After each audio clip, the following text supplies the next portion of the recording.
PPCR, c'est quelque chose dont on avait grandement besoin. C'est-à-dire qu'on a une profession qui est dans une situation de dévalorisation complète, dévalorisation salariale depuis le début des années 80 en fait, qui s'est accentuée en 2000 et en 2010 avec le gel du point d'indice.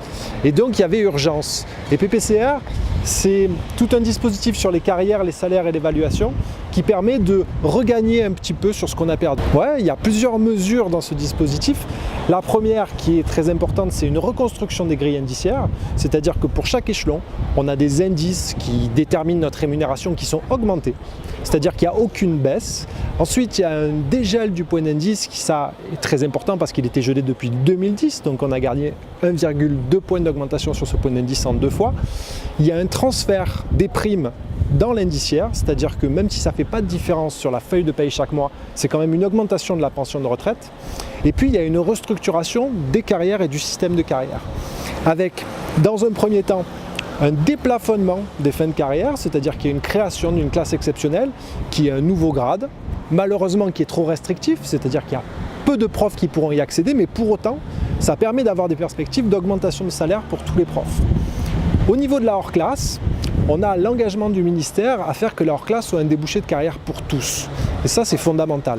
On le voit d'ores et déjà dans les faits, parce qu'actuellement, on a, par rapport au nombre de personnes qui vont pouvoir accéder à leur classe à la rentrée prochaine, une augmentation de ce qu'on appelle le ratio promu-promouvable et qui détermine le nombre de promotions, qui est en augmentation de 38. Et on entend tout et n'importe quoi sur PPCR. Et nous, le SNES, on a l'impression que notre premier rôle, c'est d'avoir une explication concrète. C'est pour ça qu'on organise des stages sur les carrières PPCR et on engage les collègues à venir pour qu'ils puissent avoir leur propre analyse du dispositif. Évidemment, on a à gagner dans ce dispositif, c'est quelque chose qui est très important. Ce qui nous semble fondamental, au-delà du gain qui est réel, mais qui ne rattrape pas la dévalorisation de nos carrières et de notre pouvoir d'achat qu'on a eu, ce qui nous semble très important, c'est que c'est une réforme qui est profondément égalitaire.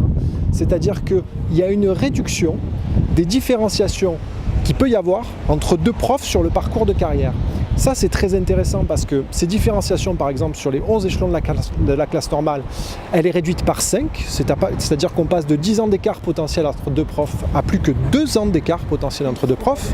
Et puis, il y a aussi une évolution par rapport au pouvoir des évaluateurs hiérarchiques qui est diminué. Pourquoi? Parce qu'au niveau du chef d'établissement, au lieu d'avoir une évaluation qui est chaque année, on n'en a plus que 3 dans la carrière, donc il y a une diminution du rythme, mais il y a aussi une diminution du pouvoir. Parce que c'est quoi le pouvoir d'un inspecteur ou d'un chef d'établissement? En fait, c'est le pouvoir qu'il a sur son effet sur la carrière d'un prof. Et ça, c'est divisé par 5.